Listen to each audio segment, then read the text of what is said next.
Hello, everybody, and welcome to Sake Revolution. This is America's first sake podcast, and I'm your host, John Puma from the Sake Notes, also the administrator over at the Internet Sake Discord, and our lead admin over at Reddit's r/sake community. And I am your host, Timothy Sullivan. I am a sake samurai, I'm a sake educator, as well as the founder of the Urban Sake website. And every week, John and I will be tasting and chatting about all things sake and doing our best to make it fun and easy to understand. That is right, Tim. And as we do this every single week, what do we have in store for our listeners this week? I think everyone can agree it's been a little bit of a involved, crazy time. So much going on in the world. No doubt about that. You know, it makes me long for things that are just easy and regular. You know what I mean? I think I know what you mean. We do long for normalcy. Yes. Yeah. And when in the world of sake, there's things that are super fancy and out there and complicated. But then there's also things that are super simple and basic as well. So does that mean that we're going to be talking about the one major sake category that I don't think we've really dove in on? That's right. We're going to be talking about regular sake. And by that, I mean non-premium sake is what we're going to tackle today. Would this be the futsushu? Yes, futsushu. All right. I was concerned for a moment that I didn't pronounce that right, but I'm glad I got it. You got it. Let's break that down a little bit. So first, okay, I'm ready. The first part of futsushu is futsu. Futsu. So futsu in Japanese means regular or ordinary. So it's just regular, everyday sake. And then shu is the ending that means sake. So futsushu literally translated means regular sake or ordinary sake. Oh, wow. So it literally, wow. All right. It literally does mean that. Yes. Okay. Yeah. And the definition of futsushu, according to the law, is a little different from premium sake. Okay. So there's a few things that differentiate futsushu or this regular sake. And, you know, some people might even refer to this as table sake. I'm sure, John, you've heard of table wine before, right? Absolutely. Yeah, it's just like everyday drinking wine, not fancy, not expensive, not premium, might come in a box, might come in a bag, you know, just... Oh, so this is the sake equivalent of boxed wine? Is that what you're telling me? It can be. It's important. It's important to understand that even among futsushu or ordinary non-premium sake, there's a range of quality levels. So there are some that really taste good. You can't put them all in one basket, basically. Okay. Yeah. So if I'm remembering correctly, when we were talking about Junmai, there was no polishing ratio requirement. So everything that is pure rice sake is inherently not futsushu. Is that right then? That's right. So if you do not add distilled alcohol to your sake, then you can sell it as a Junmai category sake, regardless of the milling rate. So one thing that defines what futsushu is the fact that it does have distilled alcohol added. So they're all fortified with distilled alcohol. So it's the alcohol added style, also known as arutenshu. And the one major difference between futsushu, ordinary sake, and premium grades of sake is that the rules and regulations about additives is different.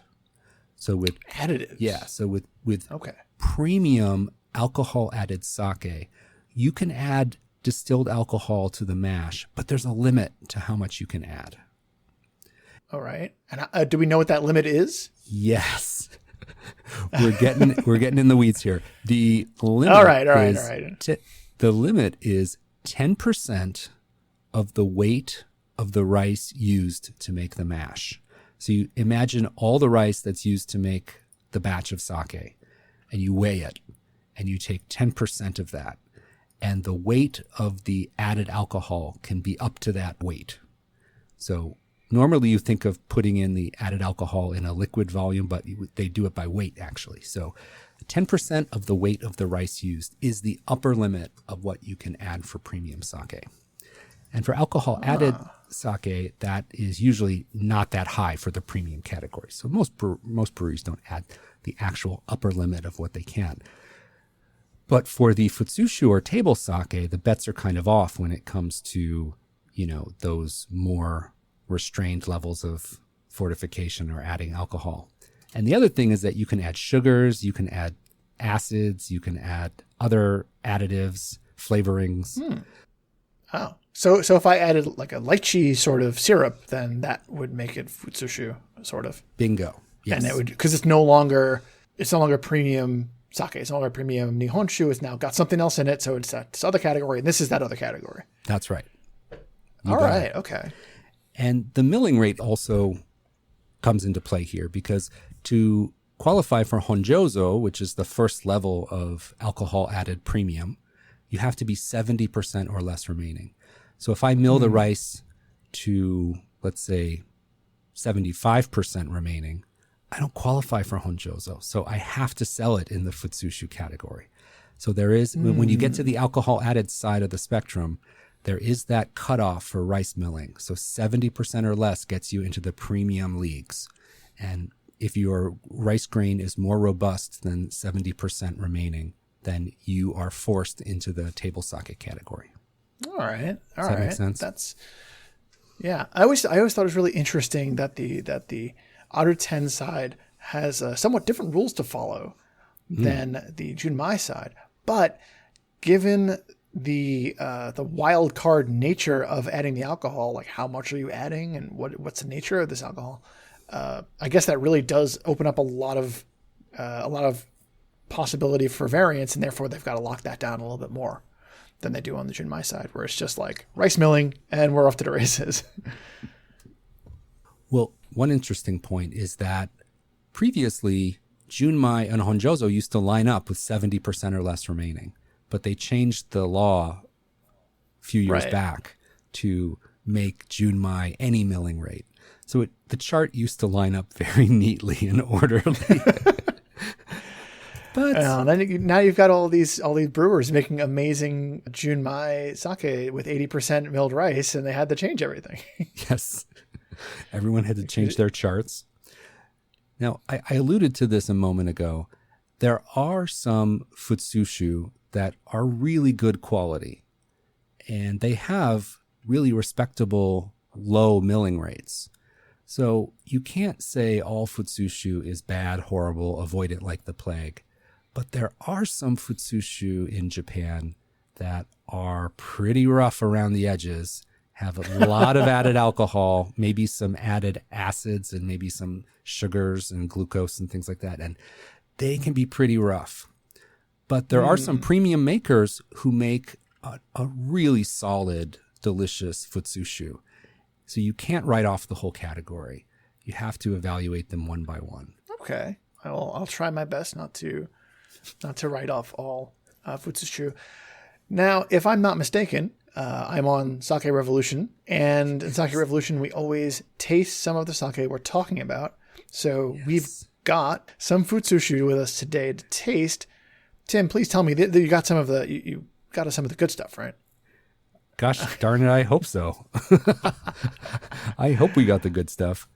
I brought a futsushu from a brand called Tozai. And this is Tozai. Yeah, this is Kizakura Brewery out of Kyoto. And they make a wide range of sakes, a lot of premium sakes.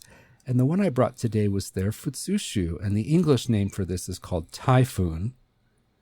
And the rice milling rate here is 70% remaining. And the alcohol is 14.9%. And honestly, that's all the information I could find about this sake. So they don't have a lot listed online about the acidity and SMV and all that stuff. So we're going to have to taste it and judge for ourselves. But I brought this Tozai Typhoon to taste as an example of futsushu today. So, John, why don't you right. tell us what you picked up in the Futsushu category? So I have a sake from a prefecture you're very familiar with, Niigata. And it is from a brewery called Kirinzan Shuzo. And it is the Kirinzan Classic. And this is their Futsushu. They do also, this company also makes some very super premium and other premium sakes. I'm sure you're familiar with them. I've had them a couple of times myself. And I was able to find some good information about this one, though. It uses Gohyakuman Goku and a rice called Koshi Ibuki, which I am not familiar with. And it's milled down to 65%. So right there, as you're mentioning that some Futsushu does not have a really unpolished rice all the time. This is an example of that. 65%, if this were on the other side of the spectrum, would easily qualify as a Junmai. In fact, I'm pretty sure this is under 70. This qualifies as a Hanjozo by rice milling percentage alone. So there must be other things going on to have it be represented as Futsushu, I imagine. Unfortunately, those details I don't have. What else do we need to know about Futsushu before we start tasting sake? I know it's out of character for me to delay the drinking, but I was curious. I just want to make sure that we got our sake education corner requirements completely out of the way. Yeah, I think there's a few considerations you can think of when you're talking about Futsushu.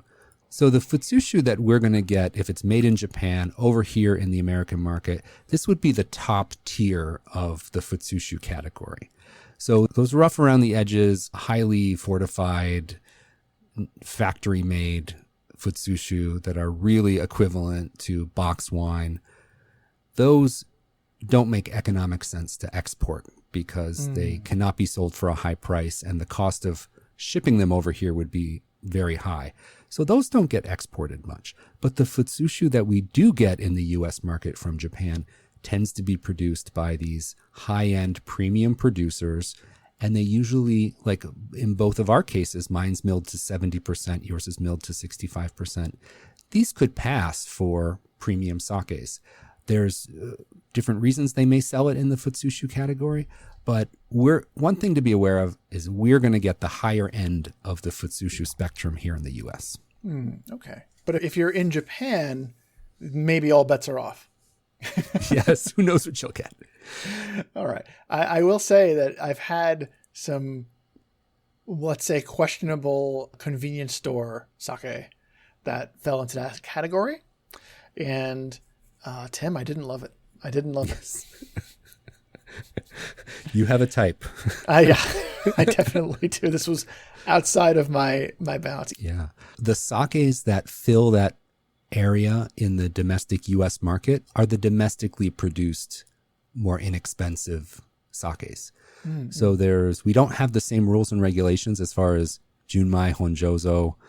The regulations that they have in Japan do not really apply here. A lot of people use those classification names, but when you get right down to it, we're not bound by the same laws and regulations. So I think if you imagine some of the sakes that are produced in the U.S. that are more mass market, really inexpensive, highly fortified, that's the type of sake we're talking about when you talk about true table sake, non-premium sake. So you can get that style of sake here, but it tends not to be exported from Japan. Okay. Sounds good. All right. Well, on that note, I think it's time for us to dive headfirst into the world of Futsushu. Yeah, well, I have a surprise for you, John. I that? was digging around the back of my fridge, and I found a cup of Kirin-san Classic. Oh, my God. I actually have the same sake as you, so we can taste one together on air, which is kind of rare for us. Yeah, very rare. I kind of wish I used one of my empty one-cup glasses now for this. It would have been perfect. You got to talk about the label on this one. So this is, if I'm not mistaken, this brand underwent a relatively recent label change. Because I've seen their old labeling, and it's very, I want to say it evokes like a 1960s, 1970s style. Whereas this new label is very modern. It's got this very artsy looking, would you want to call this a fox or something like that? Or Lion? I think it's a lion dog. A lion A dog? lion. Oh, It's a just like mythical- Kirin the beer has the lion dog Yes. in their logo. And Yes. Kirin Zan, Yes. although I think this Kirin Zan would be a Mount Kirin, I would imagine. Mount Kirin, yeah. But this is a mythical lion dog. Beautiful illustration on the label. It is. And, Really and it is graphic it's and very bold. nice, very modern. I think it's cool looking. Like if I saw this on the shelf, I'd probably give it a second look and I probably would be tempted to try it. Branding is important. Branding is very important. So why don't you go ahead and open up yours and get it in the glass and we'll taste together. Okay.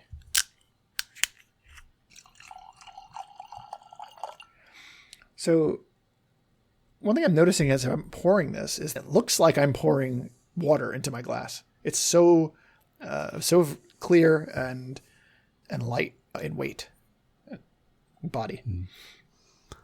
Well, that would be very much like a Niigata thing. They're very light, clean, and crisp, water-like sake. So that checks out.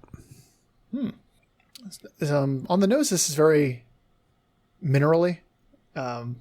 It's honestly, it's not a lot to smell here. I do get a bit of minerally. I get a little bit of I get the booze a little bit. It's a little boozy on the nose. It's a Futsushu, so I'm not shocked at that. Tim, this is pretty good. Yeah, it's kind of clean, Yeah. light-bodied. Well balanced. I think it's rice forward still, Yes. but it's clean. It's crisp. This should be. I should really warm this up a little bit sometime. Also, I couldn't agree with you more. I think there's some riciness going on here, and it's got overall really good balance on the lighter side. But I do get a hint of the ethanol too. So there's a little hint of alcohol aroma, a little bit of alcohol taste. So it's not shy and retiring by any stretch of the imagination, but it is lighter. This is, I don't sound like faint praise, but this is completely drinkable. It's tasty. Like I imagine that this would pair well with stronger foods because it's crisp and because it's it's not delicate by any stretch of the imagination. This reminds me a lot of honjozos that I've had before. It kind of fits into my headspace in that area. And it's Futsushu gets kind of a bad rap probably because of that Wild West attitude of it in Japan where it can be anything. But like, as you mentioned, the stuff we get here tends to be a little bit better. And this is a great example of something that's really good. Like this is like people should be aware of the sake. They should be tasting it. Yeah, and it could be a honjozo. We have to keep that in mind. And I think that you also, as you mentioned a moment ago, you can't walk away from the warm sake story here. I mean, serving this style of sake warm is really one of the key ways to enjoy this style, I think.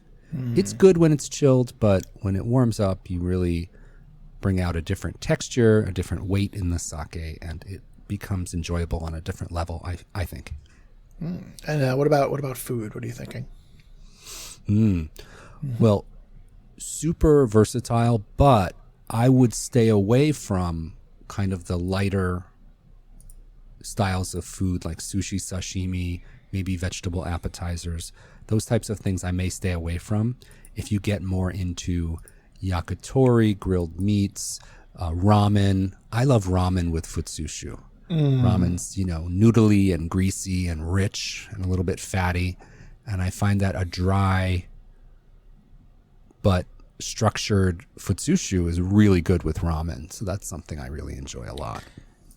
I could not agree more on the ramen part. Like as I'm sipping this, I'm like, oh, I need some nice thick milky tonkotsu ramen with this. This is what I want.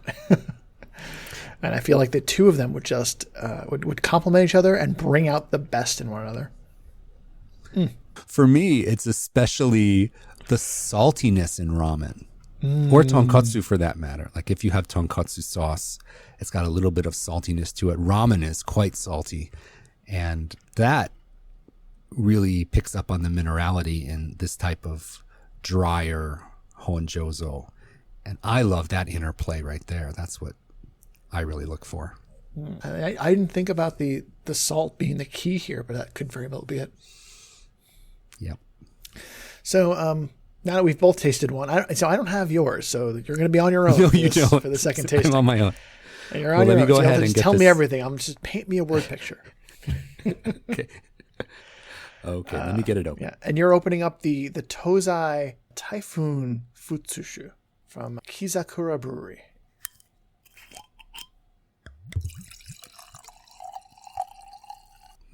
So this has they don't tell us on the website what the rice is, so we don't know what rice we're using here. My guess would be that they're using a table rice or an eating rice to make this. And this is going to sound crazy. I read the tasting note before we got on the air, and it said cheating? something about, it's not cheating. It's called research, John. Oh, okay. And they said that there was a hint of banana bread in the aroma. And I'm like, banana bread? I love banana bread. That's But oddly specific. but OMG, Yeah? it smells like banana bread. Like, no joke. That's you get great. this like this mature kind of overripe banana smell. And a little bit of nuttiness, a little bit of spice. It is amazing how I really do not think this is the power of suggestion, because I was going to ask. well, it maybe, but no, it really does smell like banana bread. Like, amazing. Really, really interesting. Okay, I'm going to give it a sip now. So this is fuller bodied than the Kirinzan, so it has more weight to it.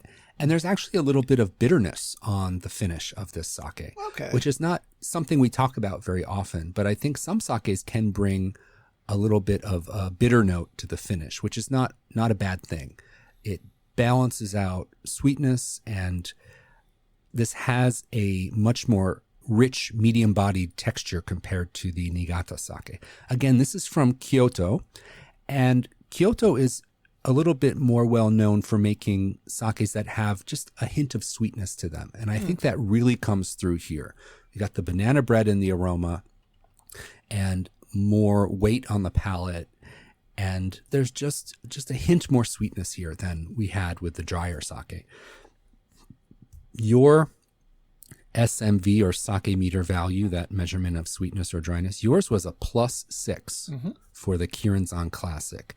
And the Tozai that I'm drinking it's not noted on the website what their SMV is. So I would guess this is much closer to 0 than yours.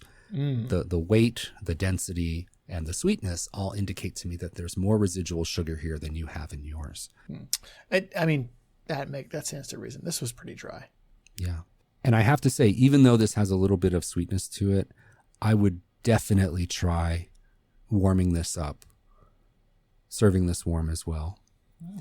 And this is also the type of sake that I might use in a sake cocktail, or if you needed something for experimenting with, mixing with, making a sauce or making a cocktail. This is the type of sake that I think has enough body to impart just a touch of its own flavor into cooking or into cocktail, or drinking straight or drinking warm. It's really versatile in that way.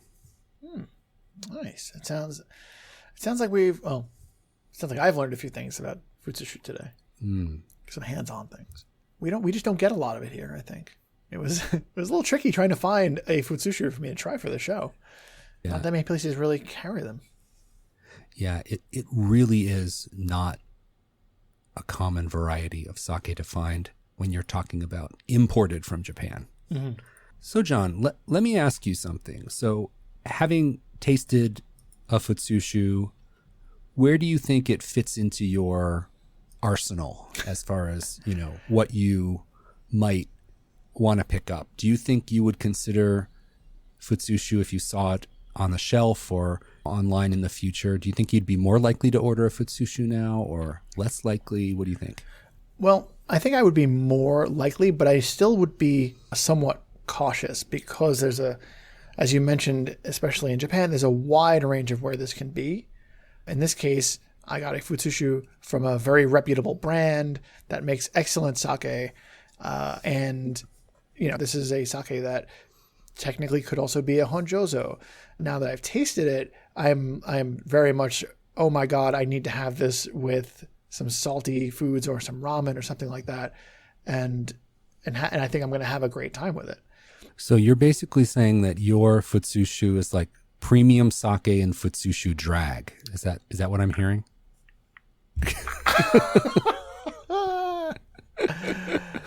Sachet away. Yeah, I mean, it is.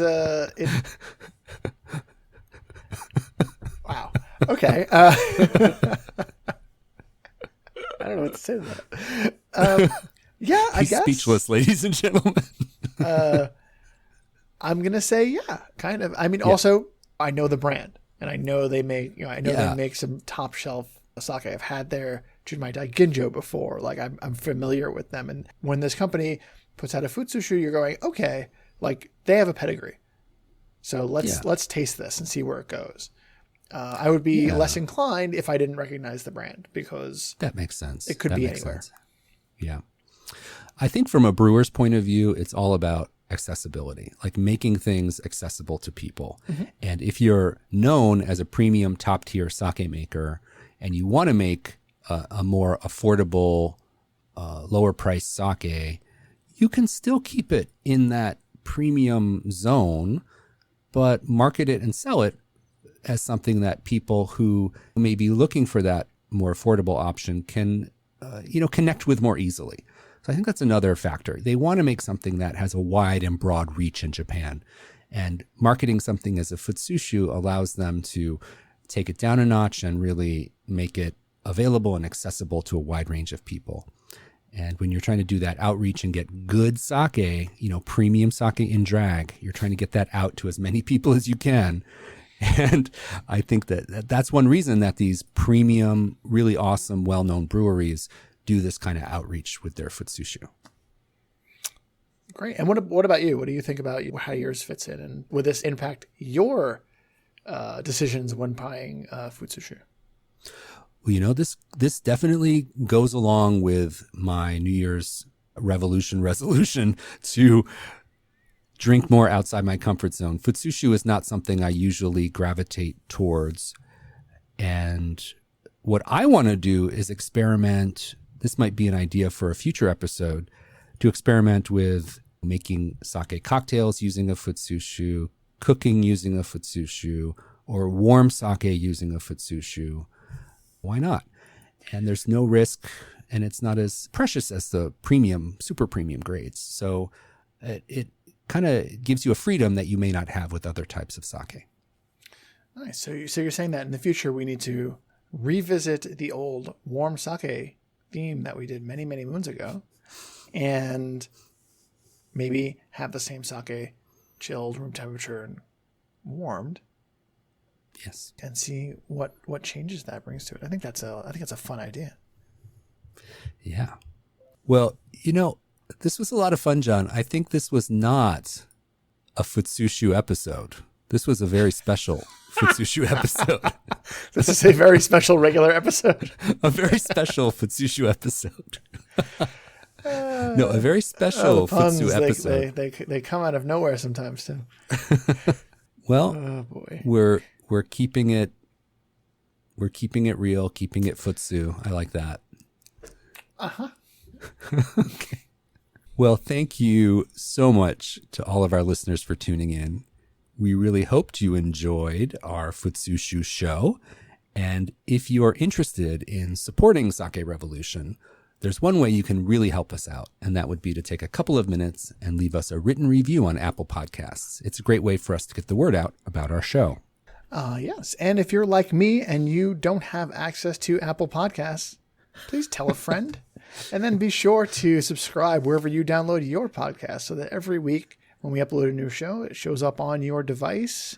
No fuss, no muss, and you won't miss a single episode. And as always, to learn more about any of the topics or sakes that we talked about in today's episode, be sure to visit our website, sakerevolution.com, for all the detailed show notes. And if you have a sake question, burning sake questions that you need answered, if you want us to try and warm up some Futsushu, and then compare it to the room temperature or chilled version, please reach out to us. The email address is feedback@sakerevolution.com. So until next time, please remember to keep drinking Futsushu and kanpai. No, keep drinking sake and kanpai. I put a little twist in there. Yeah.